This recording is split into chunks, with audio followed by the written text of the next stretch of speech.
Welcome back to the Real News Network. We're talking to Glenn Ford. He joins us from Plainfield, New Jersey. Glenn's the executive editor of Black Agenda Report. Thanks for joining us, Glenn.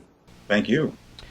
So in the first segment of our interview, we talked about race and the healthcare debate. We talked a bit about the issue of Obama's healthcare plan and what's turning out to be a fairly sweetheart deal with pharma and likely with the insurance companies, which has led to a lot of criticism of President Obama from people who supported him in the election and some who didn't, who said, well, I guess are now saying, I told you so, because they supported people like Cynthia McKinney or Ralph Nader. So Glenn, talk to us about this organization you're now involved with called Black is Back.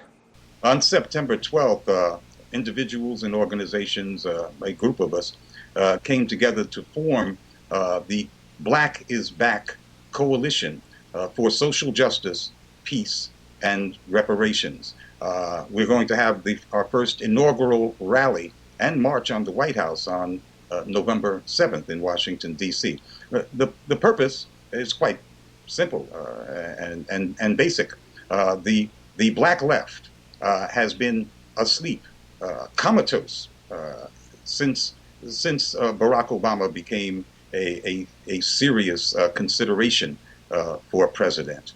And during that period of, I guess the last 2 years, what we have seen is a disaster, a worldwide disaster of historical proportions, and yet there has been no response from the Black left. Now, by my calculations over the decades, Black folks make up numerically about half of the Americans who could reasonably be considered progressive. And historically, we have been in the forefront of progressive politics. We certainly are the most anti-war ethnic group in the country. We understand the need for government to right social wrongs and take the side of the people. And so our absence, not just numerically, but politically, from a progressive movement is a crippling absence. But we must reinvigorate this movement on our own terms through our own independent organizing.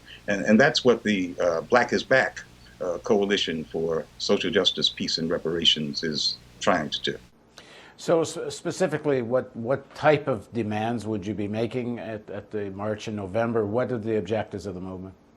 Well, of course, we're an anti-imperialist organization. That means out of all the wars that Obama is getting us into and continuing from his predecessors. Certainly, we are speaking today about breaking the back of finance capital, which is in control of this government, that is in control of this administration.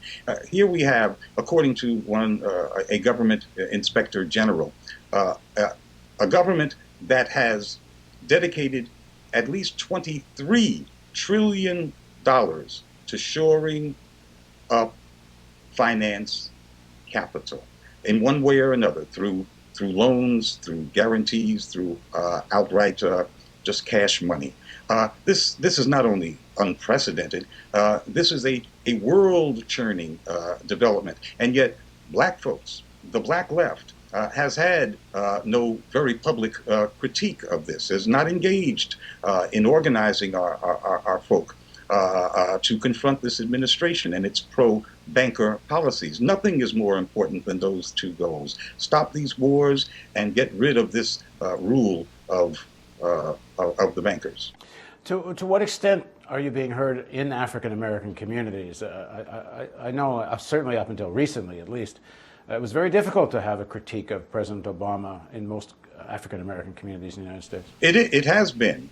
Some of us have kept up the drumbeat, and we've had an ever-increasing audience, which is, of course, quite logical. Disasters occur month by month, and Black folks are bearing the brunt of the disaster.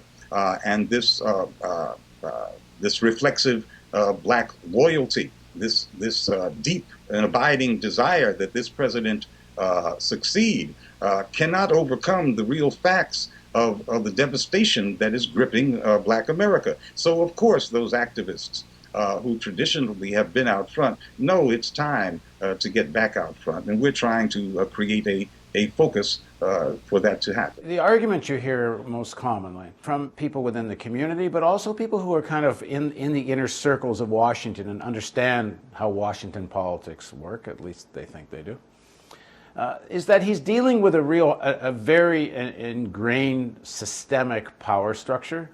He's dealing with a country that almost voted, as many people voted for John McCain as voted for him. He's dealing with a real political process where the Senate can block just about any kind of progressive reform. He's in the reality of the American political world, and that it's easy to kind of critique him from the side from not being, pure enough or reformist enough. But that's the world. He's dealing with the real world, and you guys aren't. That's an analysis that's not based on facts. It flies in the face of facts. Let's look at the facts. The overwhelming majority of the American people were opposed to the bailout of the banks during the last days of George Bush's tenure. Opposed. Certainly, his own party was opposed. Most Democrats were opposed. Polls showed the American people were opposed. But what did Barack Obama do? He rallied the Democratic troops and forced passage of that bailout. Did he have to do that? The scenario you just mentioned, these different forces that are creating a situation in which he has to walk down a certain line, that's not the way it was. If he were to, he would have easily been politically covered in opposing the initial bailout. But he does not.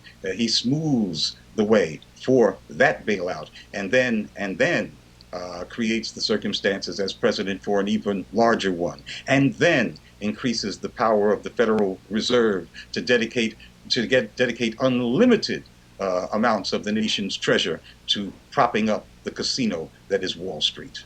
He didn't have to do that. Who is making him do this? Are the American people demanding that? Was the bailout then popular? Is it popular now? No. I guess you could make the same argument on healthcare, because many polls have shown the majority of people not only favor the public option, but probably favor a single-payer option. That's right. And Barack Obama's efforts have only served to confuse the situation and dilute that which had for many years been a very solid majority support for something like single-payer health care. But there is a political reality. Confused, and they're confused because Barack Obama has been identified as the real healthcare reform advocate, although he does not advocate single-payer, and people don't know who they're supposed to support. It's the confusion factor that he has put into this mix that has actually diluted what had been a solid majorities for real reform. Well, but there is one political reality, which if you're going to pass a law, the Senate's going to have to pass it, whatever opinion polls are. How does he deal with the reality of a Senate that seems extremely, really conservative? You elect presidents because they have a bully pulpit, and the very fact of that pulpit and that power means they can change the chemistry of the legislature. To look in a snapshot at where the Senate is now, and then declare that is where it has always been and where it always had to be, doesn't take into consideration the real dynamics of politics. If this had been a president that was really pushing for fundamental health care, for fundamental reform, then he certainly would have had an effect on at least the senators from his own party. But what does he do? He invests, in fact, the power of the White House in the most conservative elements of the Democratic Party, so that Max Baucus and the White House position become one. Did the White House position evolve into Baucus, or in fact, were they actually going down the same road all the time? So Black is Back is going to take these issues on. Well, of course, the same issues that are part of the historical Black political agenda. Black folks, as I said, have always been opposed to U.S. military adventures abroad. Nothing has changed except that the commander-in-chief is Black, and that has induced a great level of confusion as to how to proceed. Black people have always been in favor of of government involvement in reshaping society. That hasn't changed. What we have, however, is a president that rather than even pay lip service to the black situation, tells us in Reagan-esque fashion that a rising tide lifts all boats. Well, we've heard that all before, and all of us know. And I'm talking about people who are certainly not as radical as me or other people in the Black is Back coalition. All of us know that a rising tide doesn't lift black boats. Well, And so speaking of the current rising tide is a rising tide of unemployment. And as unemployment grows, certainly African Americans have a much higher percentage of that unemployment. What's the mood in the communities? How patient are people going to be with President Obama if unemployment continues to be so serious? the mood is one of despair, and it is the responsibility of leadership to direct people out of despair and into action. And that's why, first and foremost, the project, the Black is Back coalition, is to gather these various leadership organizations to figure out how to create a lasting movement to confront power. The only thing that has changed is that there is a black face on the power structure, but power is acting just as it has always acted. And power never concedes anything without a demand, as Frederick Douglass told us. We have not been making demands. We're going to start that on November 7th. Thanks very much for joining us, Glenn. Thank you. And thank you for joining us on the Real News Network.